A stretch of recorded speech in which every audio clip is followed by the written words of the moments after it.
मिरासी ने नई गर्म चादर ली और कांधे पर रखकर गांव के चौपाल में जा बैठा। नंबरदार ने चादर देखी तो अपने बेटे की बारात में इस्तेमाल के लिए मांग ली। बारात गांव से निकली तो चादर दूल्हे के कांधे पर थी। बारात को देखकर एक शख्स ने पूछा, बारात के दिए? मिरासी झट से बोला, बारात नंबरदार दिए थे। ये चादर मेरी है। चौधरी के लोगों ने मिरासी की धुलाई कर दी कि ये बताने की क्या ज़रूरत थी।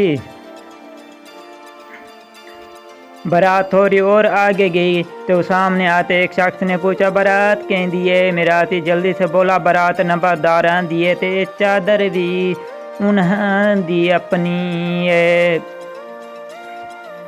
एक दफ़ा फिर फेंटी पड़ी कि तूने इस तरह बोलकर लोगों को चादर के बारे जानबूझकर शक डाल दिया। अब जो तीसरी मर्तबा रास्ते पर फिर किसी ने पूछा कि इतनी शानदार बारात किसकी है, तो मिरासी ने पूरी सलीयत को बुरकार लाते हुए जवाब दिया